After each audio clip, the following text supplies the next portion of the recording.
Hello, and welcome back to Nerd News. Today we have the Pokemon trailer, which will be happening about the same time that this video goes up. And Bleach Episode 5 premiered yesterday, and we have to talk about that. It was absolutely fantastic. Let's get started. First up, we have the Pokemon Direct, and we're going to cover this first since it'll be happening at the same time this video goes up.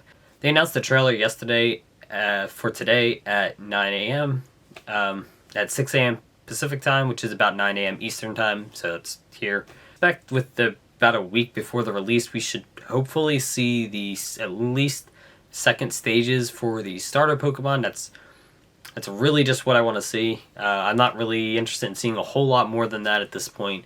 No story details or anything like that. It's not really what I want to see because the games are about to come out. I think we have enough information. If you want this game, you know you want this game.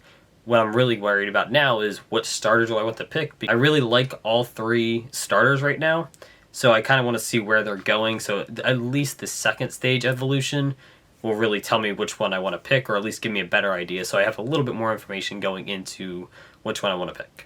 Other than that, I don't really expect too much more out of this, and it'll just be a nice trailer to watch, but we'll talk about what happened in tomorrow's Nerd News. And sticking with Pokemon, I brought this up about a week ago, and I'm warning you again now, Pokemon leaks are out there, and this time, I know before they started, but it wasn't anything major yet, and it was probably going to be about a week before we got anything. Well, as of yesterday, the leaks are in full force. I've seen the first evolution for Fuecoco. I've seen a few different Pokemon that we have not seen yet, among other things. I've seen a bit. Like I said in that previous video, I will not be discussing or showing any of the actual leaks here, but just know that Centro is posting leaks. They are posting them regularly, and while they do take them down after a few hours, they're pretty much readily available on their Twitter. If you just scroll through a little bit, you'll definitely find it. So fair warning, if you want to avoid leaks, stay off Pokemon Twitter. They're everywhere, and we're getting some pretty big leaks. I know Centro doesn't do story leaks, but that doesn't mean there won't be story leaks out there as well. And speaking of announcements from Nintendo, they announced an Indie World Direct for Wednesday, and that's always fun. Don't really have a whole lot to speculate on it, just because there's not really a whole lot you can speculate with the indie games. There is a Golf Story 2, I think we have announced, but we haven't really seen anything since it got announced. I think maybe it's called Sports Story. I don't know. There's the Golf Story game got a sequel or a spin-off or something. We've seen it announced, but we haven't seen anything from it, so maybe we see that. Or I could see us getting maybe Hollow Knight sequel finally, a Silk Song finally, but I have no real expectations. I never go into Indie Directs with expectations, and I highly suggest not having expectations for an Indie Direct. For the most part, you just get some random small games that you really weren't expecting, and hopefully something good. And moving into Yu-Gi-Oh news, we have OTS Pack 21 announced. So far, all we really know is the theming for the Ultimate Rares. It introduces 3 new Ultimate Rare cards, each of which represents one of these major tournament strategies in the 2022-2023 dueling season: Sprite, Tier Element, and Kashtria. I can't figure out how to pronounce this yet. So we're getting one Ultimate Rare for each, so we basically know our 3 Ultimate Rares, and while we don't really know anything else or have any other ideas, we know the Ultimate Rares, and that's usually the most important part. Gonna be honest, don't like this Ultimate Rare lineup. While any one of these would be really cool, and I can think of a couple Sprite cards I would like to see as an Ultimate Rare. I definitely would like to pick up Tier Elements, and obviously Ultimate Rares for that's always fun. As someone who likes high rarity cards, I think they look really good. Even if I don't play that often, I still would like to pick some of these up. Having no staple or more generic Ultimate Rare is always kind of a letdown in these kind of packs. Mostly because if you're not playing one of these decks, the Ultimate Rares don't mean anything to you. But also because while decks fall out of favor, staples generally don't. Ultimate Rare Ghost Reaper, while it's not the most played card in the world, at the very least, it can always be played or is always relevant. Even if it's always like the least relevant hand trap, it's still technically playable, or at the very least, it's good in a mirror, right? But something like Sprite Blue as an Ultimate Rare, while it's cool and would probably look really good if done well, which I don't think it's going to be Sprite Blue, but regardless, while it's cool and would look really good if done well, once Sprite's not the playable deck anymore, once Sprite is no longer a competitive deck anymore, it kind of loses all value. Obviously, they still retain some monetary value, but you get what I'm saying, right? They're not as useful going forward. For instance, I have an Ultimate Rare copy of Kagari, and while I enjoy it quite a bit, I'm not playing Sky Striker, so it just sits in my binder. I don't know, I just feel like when you do archetypes, the OTS just gets a little bit less valuable. I like having at least one more generic card. Something like the obvious Ash Blossom, but even like a Change of Heart Ultimate Rare, or Substitute Ultimate Rare would have been really cool, even though Substitute is probably not going to see a whole lot of play now. It does have its classic value, and I feel like putting it as an Ultimate Rare would make some old fans happy. I don't know. I just don't like when they do 3 specific archetypes and no generic card. A generic card's always useful in these kind of packs, so I would have liked to see something a little bit different. And next up we have the pretty much full spoilers for Battles of Legend, Crystal's Revenge, and I just want to go over the set really quickly. As you can see here on the first page, there's not really a whole lot good here. The top row and the second row, honestly, even for the most part, the third row here are just not anything really good. The Advanced Crystal Beast cards aren't very good. These Dice Roll cards are just not very good. I think number 2 is a decent card, but I'm not really positive on that, to be honest. I do think that is a decent card, though. I could be wrong. The Doodle Beasts are good, and that's about it. On this entire page, I think the Doodle Beast are the only 2 actually good cards. That might be a spoiler for how I feel about this set. We also have the second page here, and things do technically get better here. While I'm not a fan of reprinting all of the Crystal Beasts that were literally just reprinted in the structure deck, along with Rainbow Bridge, which was also a holo in the structure deck, but also got a Pharaoh's Rare in the structure deck. I really don't see why that's in here. I do like the Black Wings being reprinted because there's a decent amount of them. The Toons getting reprinted is cool too, mostly because they don't need to be as expensive as they were, and I think this will kind of crush the value down on them a little bit. The Chaos stuff getting reprinted is actually really good. The Chaos cards did need a reprint. They were a little expensive. I think Chaos Space was like $20 and Chaos Creator was like $30 or something. Not positive on those values, but they were a little bit more expensive, and these are meta relevant. So that this is a good thing. And the Odd Eyes stuff is also good. DD Crow is always a good reprint. Edge Imp Chain, I feel like, is a little late.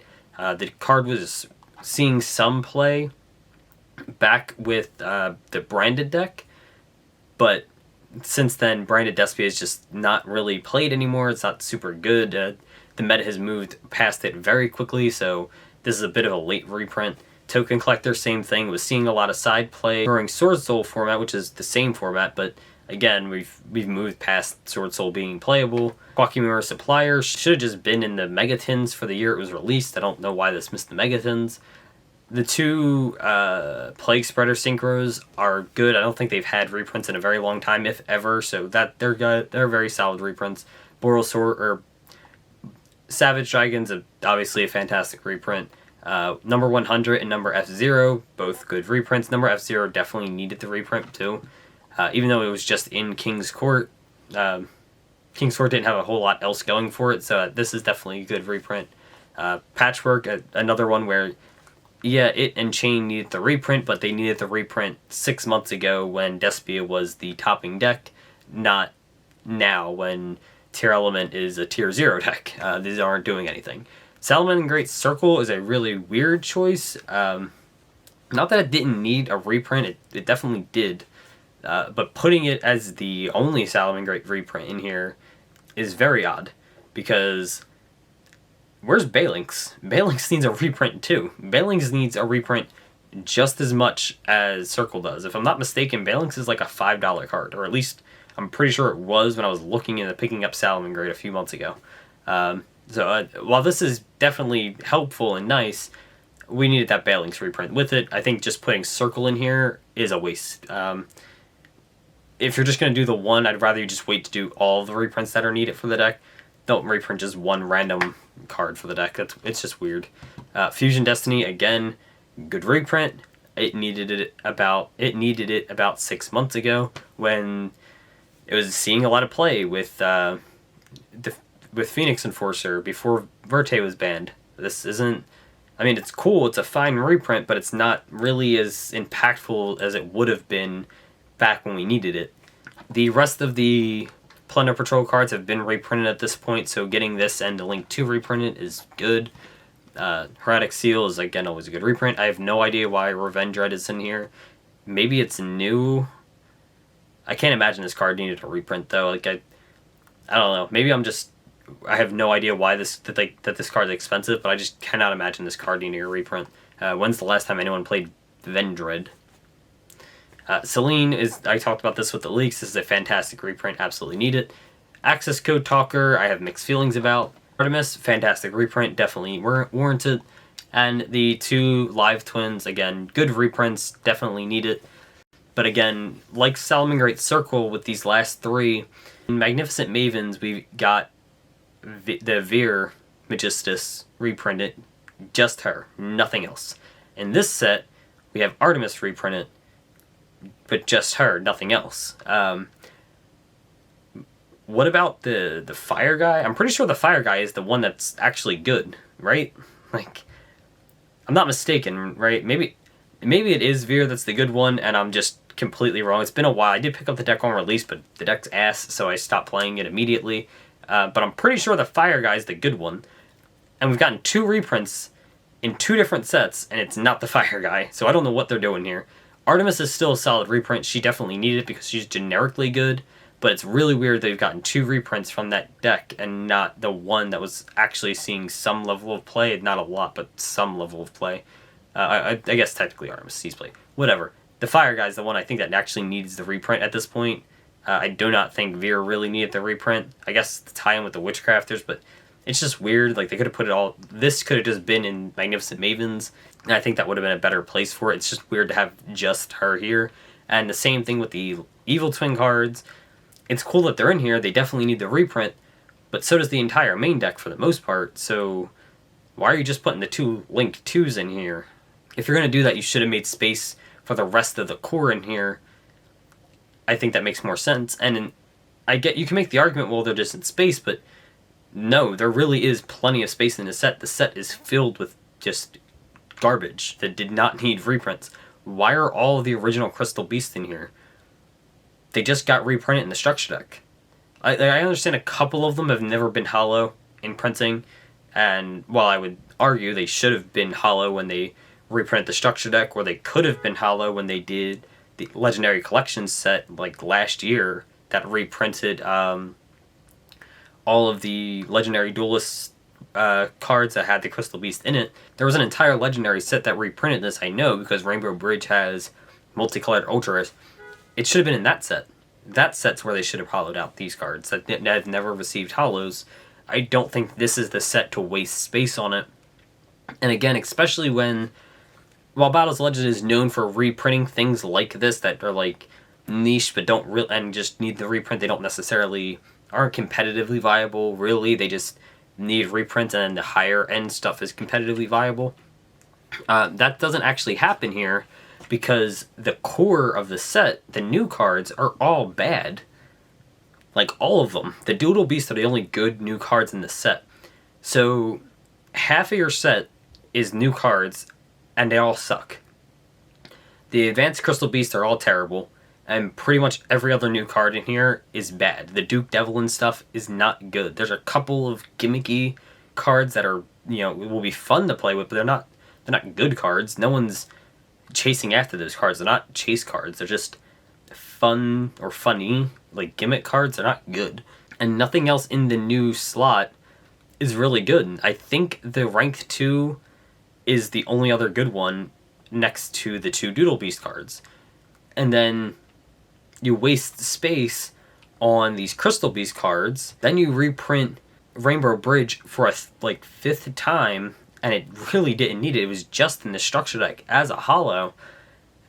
And then like, well, I will admit, yes, the tunes needed a reprint. If you're gonna put them in here, they're not good. They're not competitively viable. They're not really any. There's nothing here holding up the set as something for people to chase. This is the kind of set where people are gonna say, "Oh, I'll just buy the singles. I only want like 3 cards out of it." Any meta player is gonna not really want any of this stuff. Right? Even people who just want to try to get into the meta, there's nothing in here for you. Celine is past her prime. It's a good reprint, but with Hulk banned, she's not that good. The good Celine play was Hulk into Effect Veiler into Celine. But you can't do that now because Hulk's banned. So Hulk being banned, that ruins the Celine reprint already, immediately. Yes, it's still a good reprint. Yes, it's still a good card. But it's not the high reprint, like high-end card that people are really chasing after. It's much, much more deck specific than it has ever been. Access Code is a great reprint, but this is its second secret rare printing. It was printed as a secret, then it was printed in the gold rare because it missed its tins, and now it's printed as a secret again. It's trying to sell this set, and honestly, I don't think it's going to sell this set because it doesn't even cost as much as a booster box to buy the Access Code Talker before the reprint. The reprint is going to be cheaper than a box, and at that point, why are you buying a box? When sets cost this much money to get a good amount, because like this is a regular core set, so it's about $60 to $100 a box, like depending on where you get it. If you order like pre-orders and stuff, you can get them closer to $60, but if you go into like your local store, they're going to charge you $80 to $100 for that box. So between $60 to $100 a box, which can get to be, it's a little expensive, but $60 to $100 a box. There's nothing in here that you can pull that's going to make that box worth it.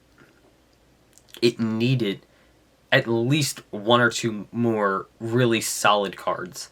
I think the basing of the set is fine, but the Crystal Beast cards should have been scrapped. All the Crystal Beast reprints should have just been scrapped from the set. Salamangreat Circle could have been scrapped from the set, and they could have fit in a few other better cards. Not even necessarily expensive cards, just better cards. They could have reprinted like Effect Veiler in here since it has good use with Celine. They could have reprinted Extravagance or Droplets. I know they were just in the tins, but so is a lot of the cards in Mavens. So make double up on that reprint. They were really good reprints. They still are expensive cards. They could have been in here to help sell this set. Honestly, just something. It needed something else, and this isn't it. This is not it. Continuing in Yu-Gi-Oh news, this is a little bit more lighthearted and frankly just more fun. We have Yu-Gi-Oh toys showing up in Target, which is cool. There's a picture of Kaiba, courtesy of House of Champs. It looks pretty good.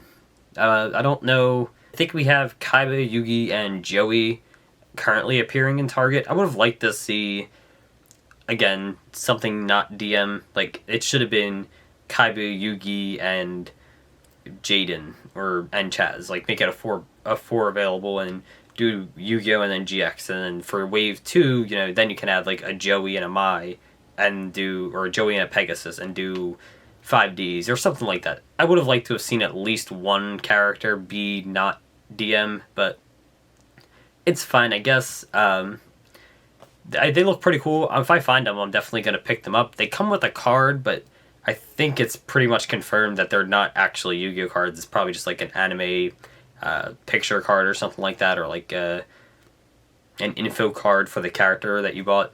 But they look pretty good, and I don't know. As someone who loves Yu-Gi-Oh, I kind of just want them. They're cool. And since we have a lot of news happening today, randomly, we're just going to combine these next 2 things just real quick so you can get through them.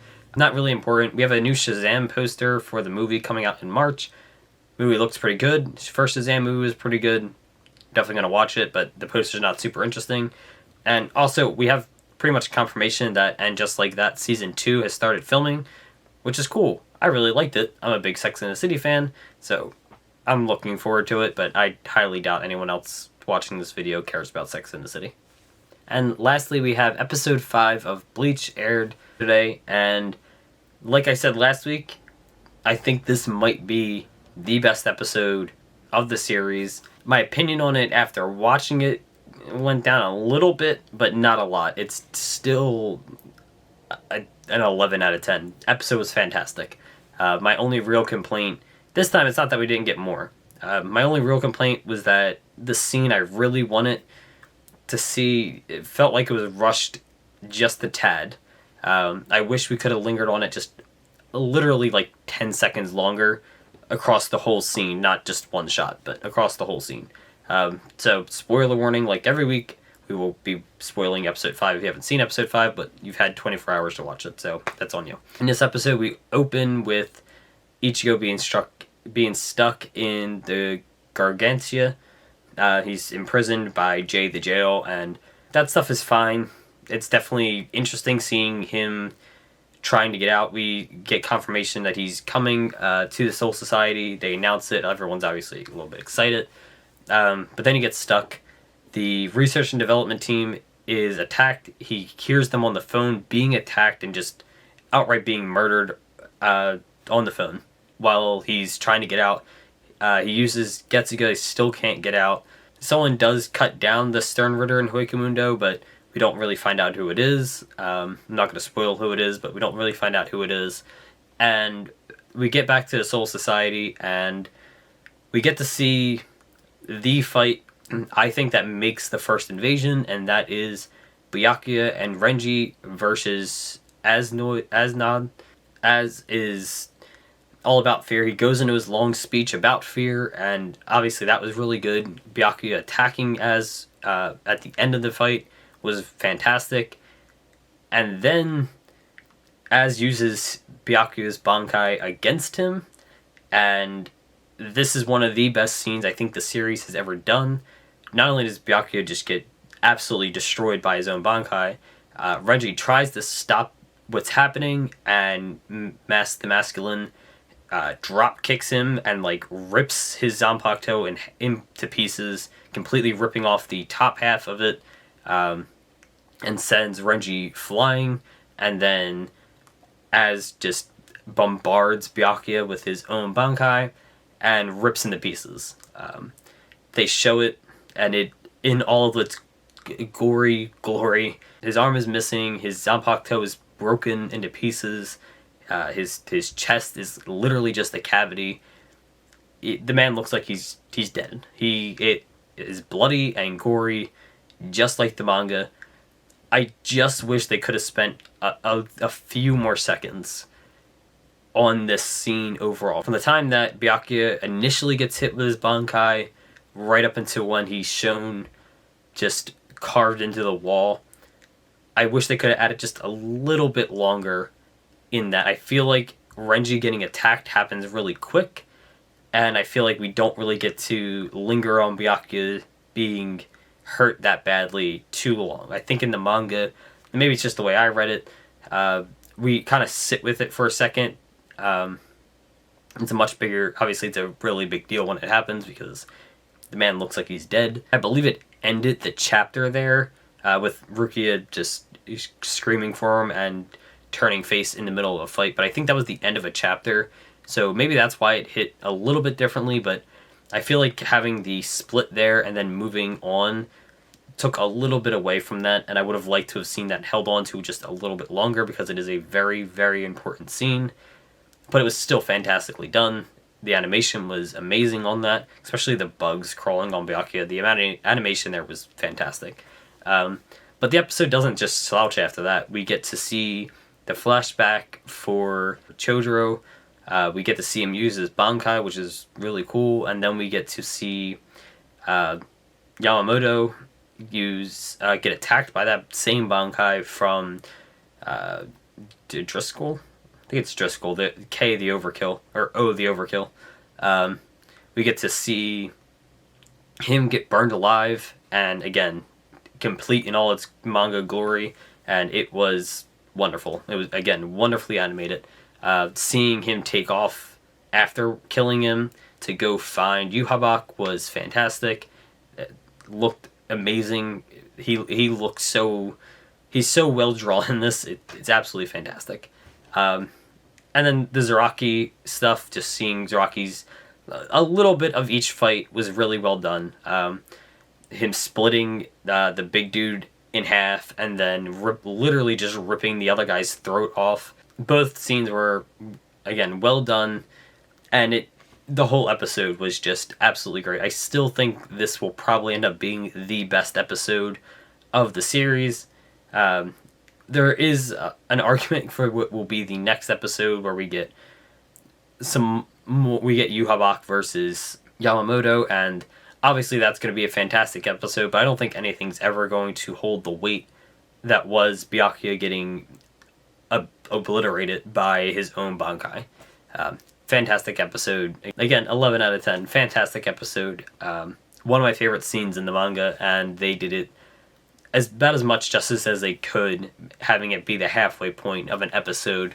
I do wish it could have either ended an episode or we got a few more seconds on it, but I think they did as best as they possibly could, given when it fell in the episode structure. Can't wait for next week, and really looking forward to getting back to it. And that's all the news for today. Thanks for watching. Don't forget to like, comment, subscribe down below. Let me know what you think of the new Pokemon trailer that aired about 9 a.m. this morning. I'm really looking forward to it, hoping we get some good information. And again, really just want to see at least the second forms of the starters. Thanks for watching. We'll be back tomorrow with more nerd news. Bye.